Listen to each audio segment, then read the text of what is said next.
वंचितों पिछड़ों के महानायक मसीहा बिंदेश्वरी प्रसाद मंडल साहब की जयंती की पूर्व संध्या पर हम उनको भी नमन करते हैं।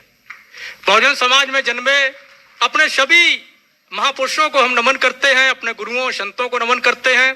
साथ ही कार्यक्रमों के आयोजक और इस सभागार में उपस्थित सभी साथियों को मेरा नमस्कार। जय भीम, जय मंडल। ये जो सवाल है जाति जनगणना, सामाजिक न्याय और वंचितों की भागीदारी, जाति जनगणना को लेकर के तमाम कार्यक्रम हमारे लोगों द्वारा लगातार चलाए गए और कई सारे संगठन, इंडिविजुअल लोग और पॉलिटिकल जो पार्टियां भी हैं वो भी आज के दौर में इस पे लगातार मजबूती के साथ में मुखरता से काम कर रही हैं। जाति जनगणना राष्ट्र निर्माण की आधारशिला है। आप देखिएगा कि इस देश के निर्माण में, इस राष्ट्र के निर्माण में जिसका वास्तविक में पूरा योगदान है, लकीरों का नक्शे का एक टुकड़ा है कि भाई फला आदमी ने नक्शा बना दिया, ये राष्ट्र हो गया। राष्ट्र एक जमीन का भूभाग नहीं है।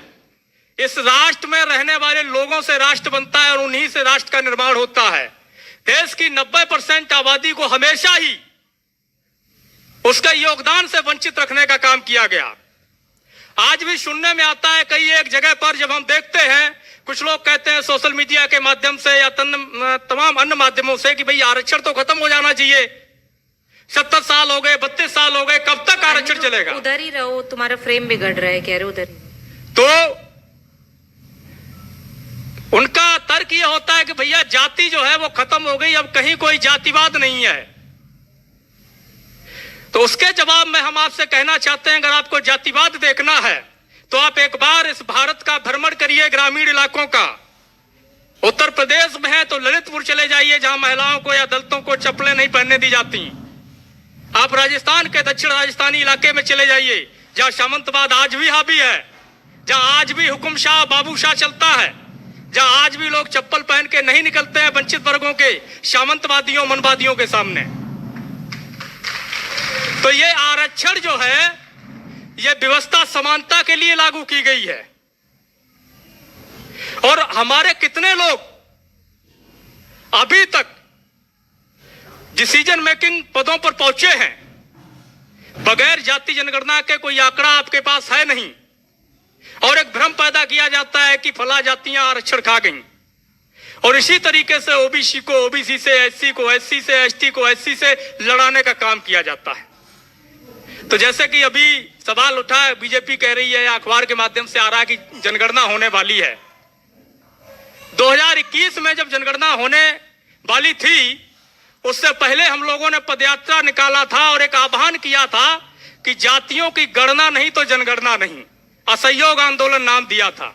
मेरा विपक्ष से सवाल है, मैं समाज का आदमी हूं, विपक्ष से मेरा सवाल यह है कि अगर केंद्र सरकार जाति जनगणना के बगैर जनगणना करवाती है तो आपका स्टैंड क्या होगा? आप कहां खड़े होंगे? क्या आप जनगणना का बहिष्कार करेंगे या सहयोग आंदोलन चलाएंगे? पहला सवाल। दूसरा सवाल एक और आया है, ये मेरे सवाल नहीं है, मेरे पास जो सवाल भेजे गए हैं उन लोगों के सवाल हैं, समाज के सवाल हैं।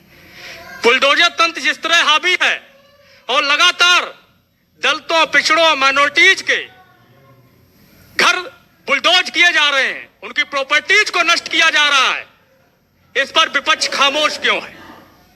विशेष रूप से मुसलमानों को टारगेट किया जा रहा है, विपक्ष खामोश क्यों है?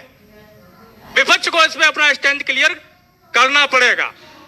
तीसरा सवाल, आज मंडल साहब की जयंती की पूर्व संध्या है, आरक्षण की बात होती है, जाति जनगणना की बात होती है, लेकिन संपूर्ण मंडल कमीशन लागू करने की बात कब होगी? शेष मंडल कमीशन की सिफारिशों को लागू करने पर विपक्ष, सामाजिक संगठन और हमारे सोशल एक्टिविस्ट बात कब करेंगे? यह मेरा सभी से सवाल है। क्या केवल नौकरियों वाली 2 सिफारिश, एक नौकरी का और दूसरी शिक्षा की 2 सिफारिशों से ही हमारा उत्थान हो जाएगा? नहीं, यह संभव नहीं है। तो ये हमारे कुछ सवाल हैं समाज के, और हम ये आशा करते हैं कि तमाम जो सामाजिक संगठन हैं सोशल एक्टिविस्ट हैं और विपक्ष के नेता हैं, दल हैं, वो इस पर अपनी राय स्पष्ट करेंगे। एक सवाल और है कि जो वर्गीकरण किया जा रहा है बगैर डाटा के, उस पे विपक्ष का क्या स्टैंड है? क्या बगैर डाटा के वर्गीकरण सही है या गलत है?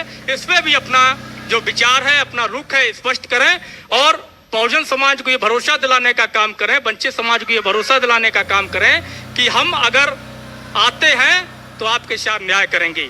समय का अभाव है और बहुत ज़्यादा वक्ता है, इसलिए मैं अपनी बात को खत्म करता हूँ। आप सभी को मेरा क्रांतिकारी जय भीम, जय मंडल, जय जोहार, जय शमदान, इंकलाब जिंदाबाद, उल गुलान जिंदाबाद। धन्यवाद।